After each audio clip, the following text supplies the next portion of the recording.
Hey, Jess here.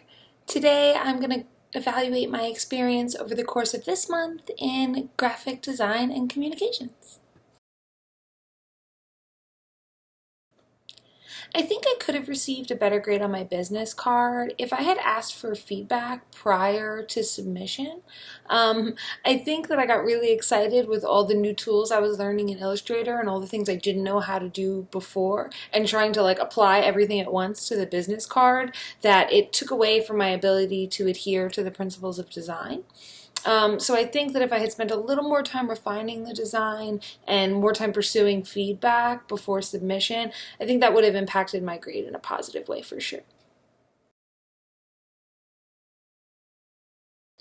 As I started to work on my assignments, especially the pitch presentation, I found that I really wanted to know more about Photoshop. I've always been more comfortable in Illustrator since I've had access to the Creative Cloud. I think Photoshop has always kind of intimidated me. And then once I got into Photoshop, layers were really frustrating and a difficult thing for me to understand, even though they're not that complicated. So I think something I'd like to do to pursue that would be maybe take a Linda course on Photoshop just to get myself a little more comfortable with the program now that I realize how powerful it really is and how useful it can be in ways that I didn't expect. I figured I could do all of that in Illustrator, but Photoshop is definitely more powerful for photo-based stuff. So I definitely want to look into doing that later on. If I had had more time this month, I would have slept a little more, number one. But I also think I would have gone further into vector design. I really admired the way Cal took that initial design he had and then just totally changed it and made something really, really amazing with just shapes in Illustrator. I just thought that was really, really cool and something I wish I had done. So I think that's something I would have liked to explore a little more in the design process, would just be messing with shapes and trying to create things out of them. But I'm not gonna lie, Adobe Capture is awesome and has really changed the way I work with vector.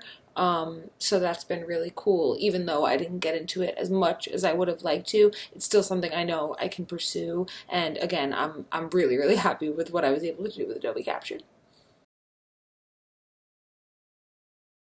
I think my experience this month supports my professional objectives in quite a few ways, but I think the biggest thing overall, even though I knew the principles of design previously and had learned them in a previous course, this course really taught me how to effectively apply them in a way that was impactful and meaningful, and I just think that that was something that is kind of invaluable if I look at my desire to pursue a role as a creative director, because you can know the elements of design, but not knowing how to apply them in an effective way that meets the needs of the client, the needs of the business, the needs of the consumer, whatever it may be. I think that that's really important to know, and again, would just be an invaluable thing. So I'm really grateful at what I got to take away from this month, because I was pretty intimidated by it at first, but getting into it and really embracing feedback and applying that feedback to my designs and different iterations of my designs, I think benefited me tenfold. So I'm super happy overall this month with where this content is going to take me in the future.